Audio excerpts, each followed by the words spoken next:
Time now for us to read and react to some news around the league, starting in Dallas, where Jerry Jones was watching the Eagles' loss very closely last night. Well, I watched the game flying up to New York. I'm overlooking Central Park right now, but real excited. They didn't have to put any fuel in the plane. I know it's cliche, but we've got to concentrate on the Minnesota Vikings this weekend, and that's a big game for us. But, boy, you see that, boy, you need to stay in there every play. Every play is meaningful right at this particular time, and we sure got a shot at this thing. All right, Swagoo, Jerry Jones thinks they have a shot. Do you believe the Cowboys have a shot in the NFC East? I like the optimism. The shot is based off what the Philadelphia Eagles do, though. And I think I came away from that game last night saying they may be figuring some things out. But it's great for Jerry to remain optimistic. You look at the rest of the schedule. The Eagles have the Commanders twice, which you think both of those will be wins. And you look at the Cowboys schedule, who could quite possibly win all of those games as well. I didn't think we would be here at this point, babyface, but we are, with an opportunity for Dallas to actually be in the seed one for the NFC East, which is absolutely diabolical at this point. Swagoo, all you can ask for in life is an opportunity. The Cowboys at least have one of them. Just a chance. Let's go to Cleveland now, where the Browns have perhaps unsurprisingly announced Shedeur Sanders will be their starting quarterback for the remainder of the season. Browns defensive end Alex Wright has full confidence in his rookie quarterback. He brings an energy of his own. Like, Shedeur's been the same person since he stepped foot in Cleveland. Like, there's nothing changed about him. He's always the happy-go-lucky person that's in the locker room, always shaking people's hands, making jokes and stuff like that.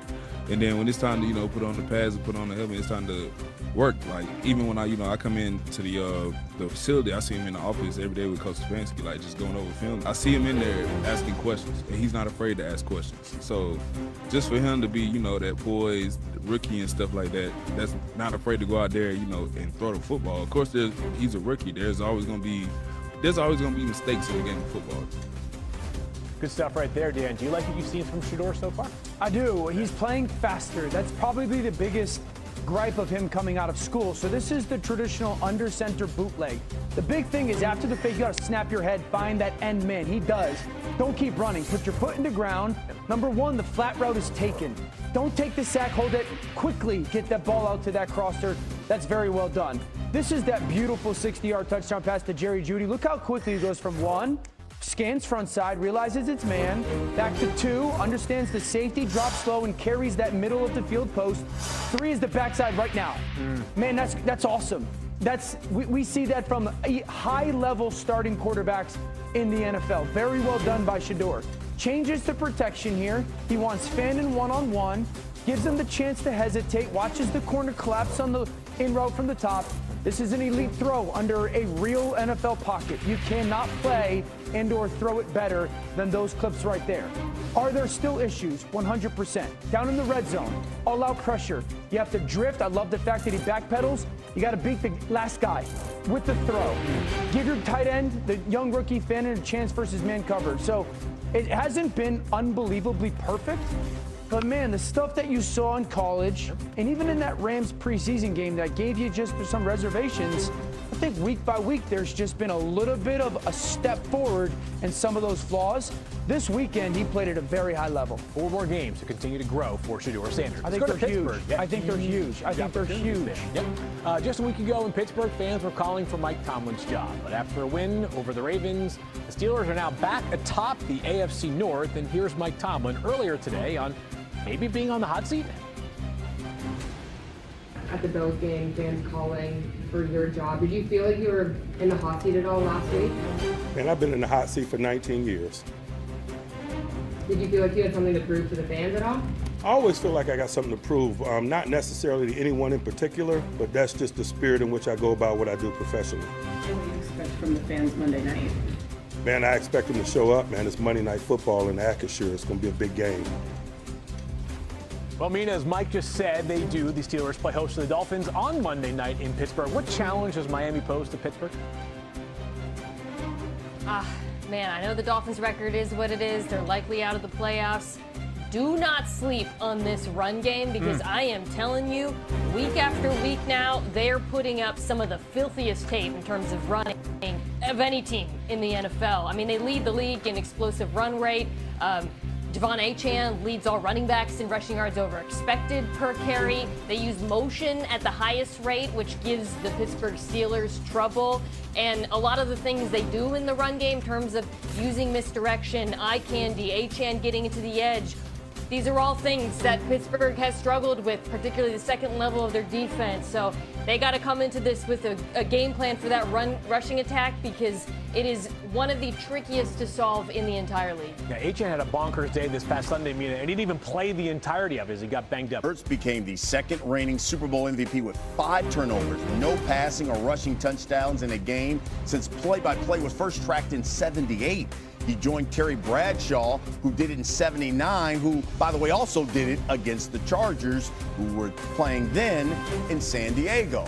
Our NFL insider, Dan Graziano, NFL analyst Jeff Saturday, back with us. And, Jeff, in your opinion, what do you think the Eagles' offense, which is ranked 24th right now in the league, have to do to turn things around? Play complementary football, and that means don't turn it over. The truth is your defense is going to win you a lot of games, and where they're taking so much criticism about it doesn't make sense for them. Again, it's not going to be flashy, it's not going to be pretty. Make games ugly, muddy them up as well as you can. Go under center for Jalen Hurts more, but go out of going under center. But you have to limit these turnovers. Again, turnovers are really what cost them each and every week when they don't turn the ball over there in every game. They're looking for solutions. To that end, head coach Nick Sirianni spent more time in the offensive meeting rooms last week. He was asked about that after the game. This week and continue to look for solutions. One of the problems they're having, as Jeff well knows, the offensive line very banged up. Lane Johnson just missed a second consecutive game, and Landon Dickerson, their left guard, was in and out of that game last night with injuries. Even though he was able to come back in, still didn't look fully healthy, so we'll monitor that this week as well. Take a look at this, guys, because the NFC playoff picture is really starting to take shape here. And really, despite a loss from the Eagles, they look to remain slotted in third. There's the division leader. Now you got the Cowboys. They got an uphill climb. Currently, 10% chance to make the playoffs. That's according to ESPN Analytics. Winning each of their last 4 would certainly change some things there, Jeff Saturday. The chance to win out, 8%. And Cowboys owner Jerry Jones spoke this morning, and it's new on SportsCenter. Well, I watched the game flying up to New York. I'm overlooking Central Park right now, but real excited. They didn't have to put any fuel in the plane. I just flew up here on my own. I know it's cliche, but every play is meaningful right at this particular time, and we sure got a shot at this thing. By the way, Jeff, was Jerry flossing as he talked about as I look down on Central Park? Don't worry about my plane either. My plane in Central Park, I take care of all the. But hey, listen, he's in with Dan Graziano. He knows this